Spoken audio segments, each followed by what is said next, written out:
Salut mec, salut Mobo.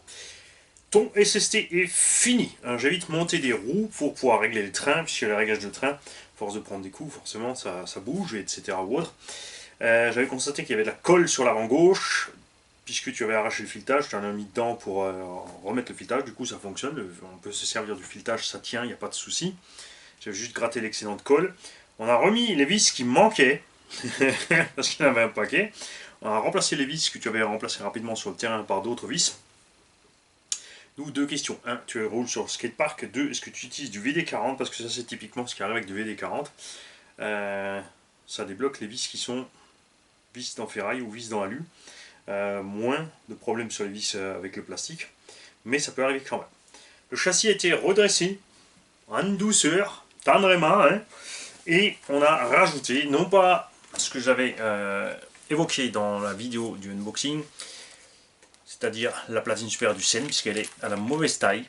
Par contre, on a utilisé ici une biellette de 4 mm avec du filetage en M5, deux rotules en M5. Et le plus dur a été de trouver, enfin des chapes en M5, le plus dur a trouvé des rotules justement qui avaient un perçage en M3 et une entrée en M5. Pardon, non, ça c'est les chapes. Je me mélange les pinceaux. On recommence. Donc, ça, c'est une tige filetée. Ça, c'est une chape. Dedans, il y a une rotule. Le tout s'appelle une biellette. On a donc mis des rotules qui ont un perçage de 3, mais qui doivent avoir un diamètre extérieur suffisant pour pouvoir se clipser dans ces rotules. Et on a, heureusement avec tout ce qui traîne ici, trouvé le nécessaire pour le faire. C'est réglable, ça fonctionne. Tu peux augmenter ou diminuer un peu la tension sur le châssis. Il y a deux avantages. Un, ça reste un peu flex. Deux, sur les vraiment gros coups, au pire, ça va t'enfoncer le filetage un petit coup, mais pas directement taper dedans, parce que forcément l'effort part de la cellule arrière répercuté sur la partie avant du support moteur. Là, ça va, puisqu'il est en alu, tu as 3 vis dessous, enfin maintenant tu en as un nouveau 3. Et donc on est vissé ici, pas sur les deux vis au-dessus qui tiennent la cage, mais Obao avait prévu donc pour les thermiques une petite fixation ici pour la rotule. On est donc bien contre ici la platine supérieure en plastique. On a donc de quoi faire fusible ici, c'est vraiment trop méchant. Sur l'aileron, on t'a viré les trucs que tu as mis, j'ai juste remis un petit renfort entre. Il est vissé entre, on a laissé les mini-stop, comme ça il peut sauter au cas où. Laisse ça bien flexible, même si l'aileron se plie ou n'importe, ça évite de passer tous les chocs plus loin. Ça c'est clair. Sinon au niveau de tourelle de suspension, tout ça, pas de problème. Niveau des cales de train, des axes, pas de problème aussi. Il y avait un petit décalage à l'avant, ça a été fait aussi. Les huiles de diff, ça se passe bien. Changer la pale du ventilateur du Vario. Et je t'ai rajouté un ventilo sur le moteur, tu me diras si tu veux ou pas. La panne que tu avais, le problème de neutre et de gaz frein venait de ton bouton on-off. Le caoutchouc était abîmé, de l'eau est rentrée, mauvais contact, donc impossible de faire le neutre comme il faut, impossible de faire, de faire fonctionner ce qu'il fallait. J'ai donc fait le nécessaire. Comme j'ai plein de variateurs Hobby-Wing, plein de boîtes, il me reste plein de petites capotes comme ça à mettre dessus. On a ouvert, on a traité au nettoyeur électrique qu'on a reçu d'un tonton. Le Kent Electric Cleaner 2 qui est vraiment efficace. Franchement, on n'avait pas de contact, j'ai mis ça dedans, ça a moussé, j'ai attendu 2 minutes. J'ai appuyé plusieurs fois sur chaque bouton et hop, ça s'est mis en route. Donc là, c'est bon. On t'a refait aussi, pardon, ça y est, j'ai dégommé le câble et j'ai bougé la caméra, l'entredent entre couronne et pignon moteur. Tu n'avais plus qu'une vis et ton entredent était à 0. On a repassé les câbles aussi de façon à ce qu'ils ne risquent pas de se prendre dans la transmission. Et en dessous, j'ai modifié le patin arrière ici, j'ai coupé le bout qui dépassait ce qui restait accroché, on a fait un chanfrein plus grand. On a percé un tout petit peu plus loin les puits des vis ici qui étaient arrachés, on a passé des vis plus longues.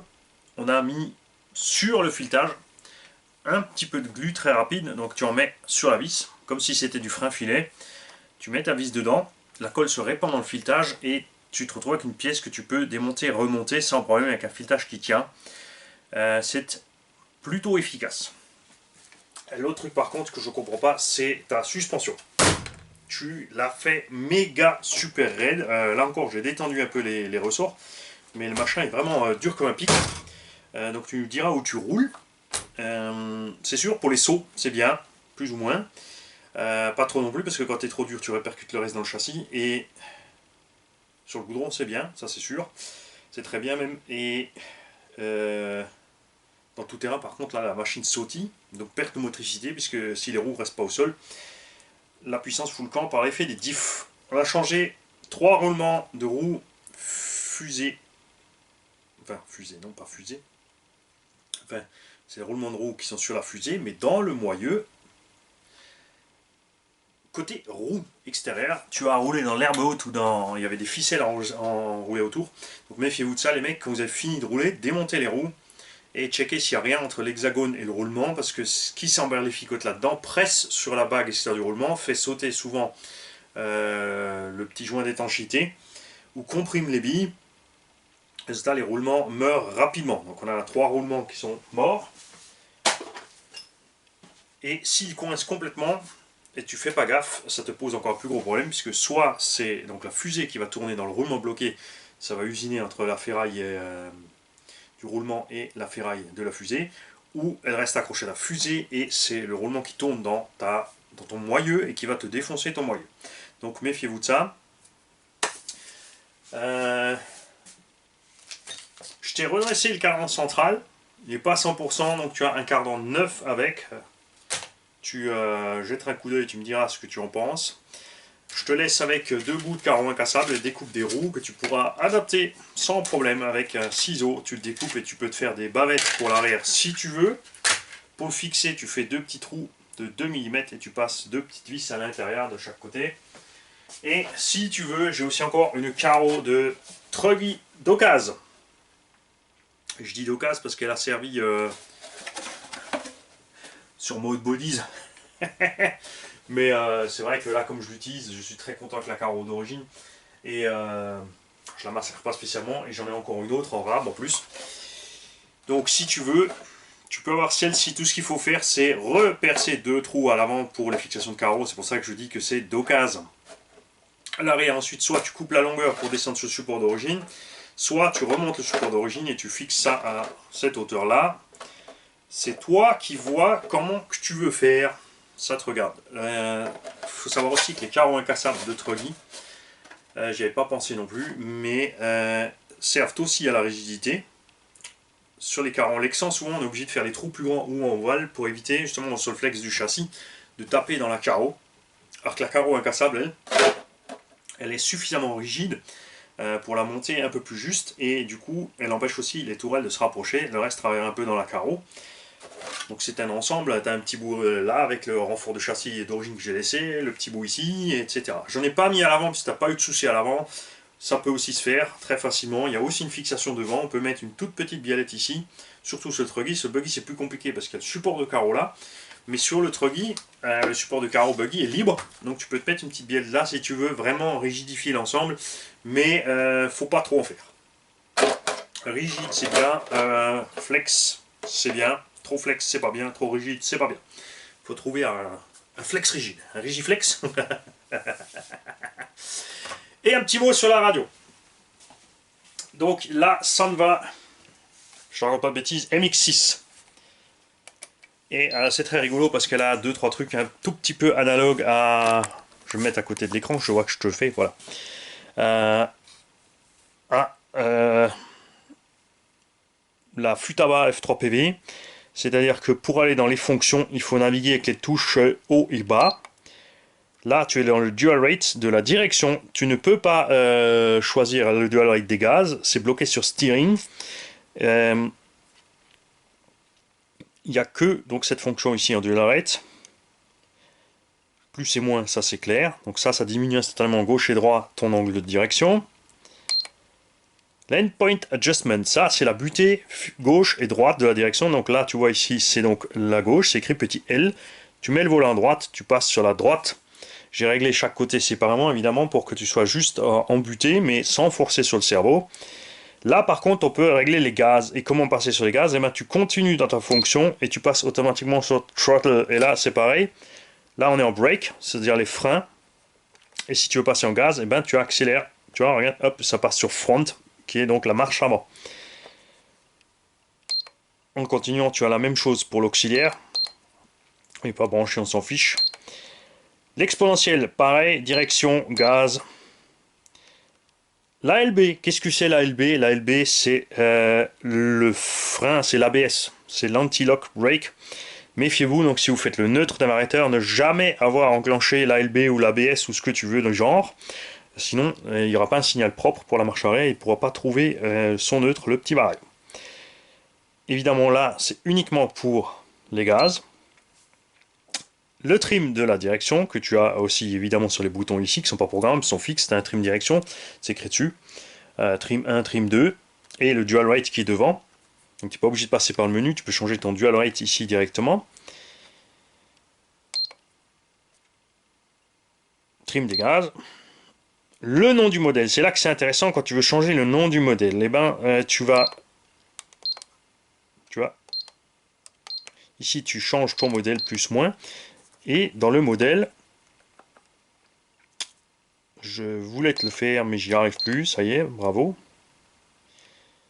Pourquoi je n'y arrive plus? Alors, bouge pas.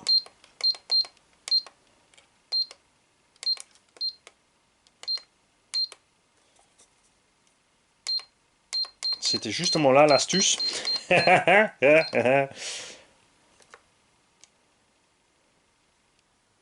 Bah dis donc, c'est qu'il cherche les ennuis, lui.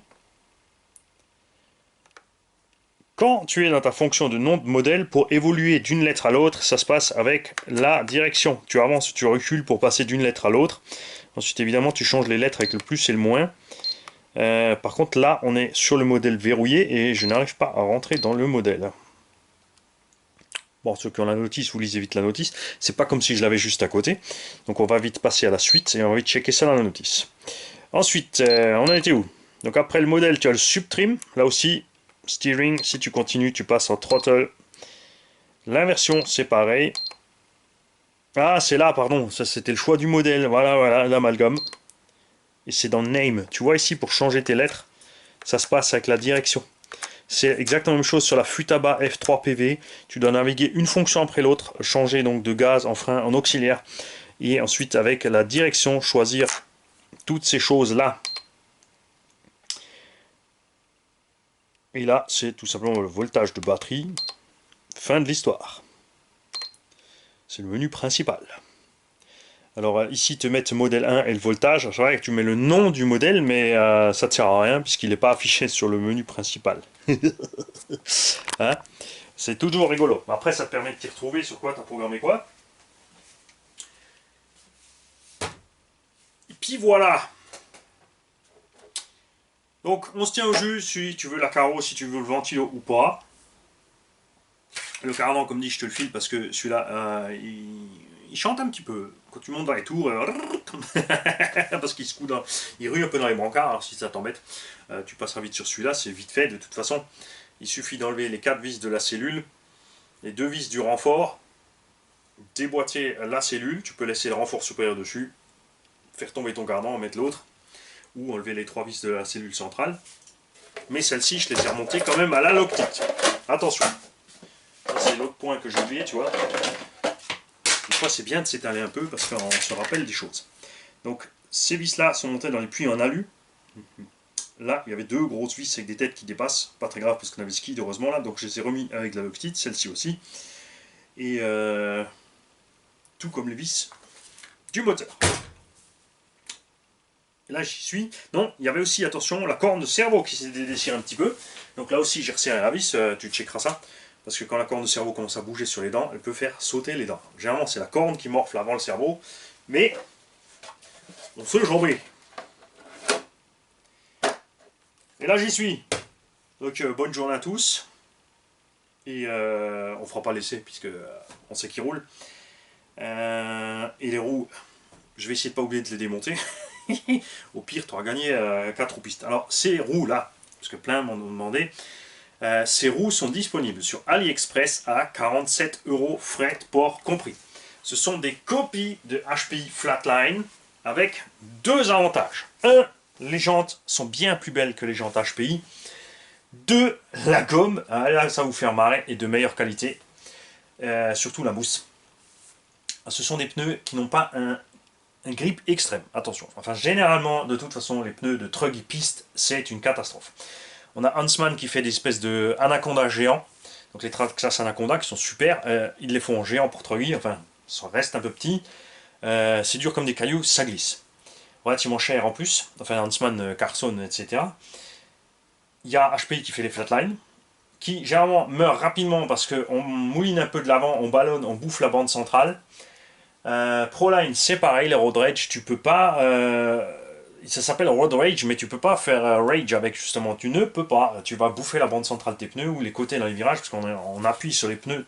Sur le côté, tu bouffes vraiment le côté du pneu, voire de la jante, entre Guy au Monster. En plus, ils sont très chers, tu es à plus de 55 € la paire. Les road rage, c'est pareil, c'est pas donné. Et il y a SRC Road Crusher, très grand, très lourd, taille basse, très cher. On est entre 100 et 120 € les 4. Par contre, ils tiennent le pavé, mais pareil, tu roules éco. Tu t'amuses pas à faire patiner rien qu'à cause du prix. Le fait qu'elle soit grande aussi pose un problème à beaucoup de truggy. D'ailleurs, c'est un gros souci sur le Créton, le sauf-cerveau. Parce que le Créton est un truggy avec des grosses roues, on appelle ça un muggy. Le problème, c'est que les grosses roues, comme ils n'ont pas changé le sauf-cerveau par rapport aux autres versions, a du mal. Sur les V4, maintenant, on a un sauf-cerveau plus balèze apparemment, mais ça reste un souci, les gros pneus mouse. Surtout au niveau de l'étagement de transmission, qui est définitivement trop court pour pouvoir mettre des grosses roues. Donc là, c'est pareil sur les SST, mettez pas des grosses roues, ça sert à rien. Le véhicule va galérer plus qu'autre chose. Et on a donc les Chinois qui nous font ces 4 jantes et ces 4 pneus qui sont durables. Là, j'en ai deux qui sont plus bouffés parce qu'ils étaient à l'arrière du Scorpion en 8S. Les avant évidemment pas bronchés. J'ai déjà fait 3 packs sur le Hot Bodies en 6S et j'étais content. Ça glisse un peu, c'est pas un pneu GT hein, à proprement dit, comme on a en 1.8 piste. Mais comme le trug est plus large et que les pneus sont relativement larges, je sais pas si vous avez vu la vidéo, on a vraiment un bon contrôle de la glisse. Enfin, en tout cas, sur le E817, ça se comporte super bien, c'est super funky. Et je dois dire que là, avec cette carreau incassable, j'adore le look de cette carreau et avec ses roues, franchement, ce petit SST, hein, ouais, sans deck qu'il a un look de mort. Non? Vous n'êtes pas d'accord? D'ailleurs, j'ai écrit à Obao à ce sujet, puisqu'on est sur une Obao. J'aurais donc donné une petite liste pour donc, le MT. Là, ils ont déjà réagi sur les rotules et machin. Donc, j'ai précisé qu'on voulait des ressorts plus durs sur le MT2 et un diff central en acier. Vous allez voir pourquoi dans une autre vidéo. Ah ouais, il a tout fait fondre le mani. Pour la série VS, SS, et etc., j'ai demandé une gamme de ressorts plus durs, parce que là, ils font les oranges, c'est un peu plus dur, mais c'est pas encore ça. On est vraiment quand même plus à l'aise. Enfin là, avec les huiles épaisses, ça passe. Mais beaucoup d'entre nous sont plus à l'aise avec des ressorts encore un poil plus durs, surtout sur les buggy, surtout si on roule en 6S, le poids des batteries, des moteurs et des combos, etc. On est quand même lourdeau. Et pour la série SS, j'aurais demandé de faire, puisqu'il existe pour la GTB, un châssis Alu 70-75. Et on pourrait croire que ça se monte sur le SST, mais non, parce que il y a une différence au niveau du montage, de la distance du montage moteur vario. À la limite, après, on pourrait mettre les cartes à l'intérieur, mais c'est pas sûr. C'est quand même une référence totalement différente entre le châssis de la GTB et de celui-là. Donc j'aurais demandé s'ils pouvaient soit nous faire un châssis 70-75 pour le SST, des tourelles aussi renforcées, des cales de train renforcées. Celui-ci avait une cale de train un peu tordue, Toff aussi de la bande, c'est arrivé. Bon, c'est un gros saut loupé dans un arbre. Mais ce serait sympa qu'ils nous fassent la même gamme d'options qui existe pour le VS pour ce SST. Un SST Pro, évidemment, avec la jonction et la plaque centrale comme sur l'ancien ST Pro. À voir, je leur ai posé la question avant de faire tout ça, est-ce qu'ils ont prévu un VS Truggy Pro? Ça serait sympa aussi, évidemment. Enfin, un VS Truggy tout simplement. Par contre, pas livré avec les cales plastiques, mais tout de suite livré avec les cales de train alu, comme c'est le cas sur la VT. la piste à les cales de train alu pour éviter les soucis qu'on a sur les tout-terrains. Et qu'est-ce que j'aurais demandé encore? Oui, de voir pour... Parce qu'il y a quelque chose de très embêtant, je vous l'ai dit, chez Obao, il existe plein de pièces options qui ne sont absolument pas importées en France. On a des hexagones de roues en plus 2, plus 4, plus 6, plus 8, plus 10, plus 12 mm. Ils sont bien parce qu'ils sont en plus vissés. C'est-à-dire que l'axe est vissé avec... vous avez l'axe et un bout de filetage au bout. Donc un pin pour tenir l'hexagone. En plus, il y a devant la vis qui va dedans, qui va buter ça. Donc, parce qu'en élargisseur, ta jante est plus sur l'axe. L'axe peut donc aller se promener quand il est juste serré par le BTR de devant. Donc là, ils ont résolu ce problème en mettant ici, comme sur le Obao Hyper MT Sport, un axe vissé dedans. Existe en part inversé pour le côté gauche. Et oui, puisque ici, on tourne dans le sens de desserrage des écrous. C'est pour ça qu'on perd plus souvent les roues gauches que les roues droites. Eux, ils ont fait les hexagones en 0 et plus de mm en part inversé pour la gauche, pour ceux qui ont envie de ça, ou qui font de la compète et qui sont soucieux de ça. Ce que je trouve ça bien, en fait. De toute façon, hein, je suis pour les pas inversés côté gauche. Ils font les diffs Torsem. Centrale, avant et arrière pour la série SS, ES et compagnie. Ces diffs sont absolument mortels d'efficacité. Diff Spider, pour ceux qui ne veulent pas absolument mettre un Torsem mais qui veulent quand même le corps alu avec les puces de pignon, etc. Et j'aurais demandé aussi de faire, il existe pour la série SS Truggy, ces renforts en alu, mais toujours encore les oranges, et cher, on est à 45-50 € le renfort, ça fait mal. Les tourelles aussi existent en 70-75, aussi orange, donc j'aurais demandé s'ils voulaient bien nous faire, enfin tout ceci en gris, ou adapté au moins à la machine. Avoir la réponse, ça ne veut pas dire qu'ils vont le faire, mais c'est important que tout le monde, les mails pour donner l'avis. Le constructeur ne peut pas réagir si personne ne lui écrit. Il n'a aucune raison de modifier tout d'un coup des choses comme ça. Voilà. J'ai évidemment parlé au nom de tous les abonnés de la chaîne. Et ça y est, on est, d'après Manu, il nous a dit ce matin, 12 001.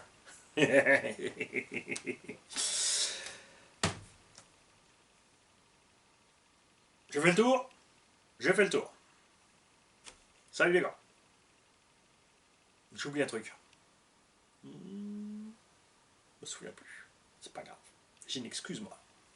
Je suis blanc.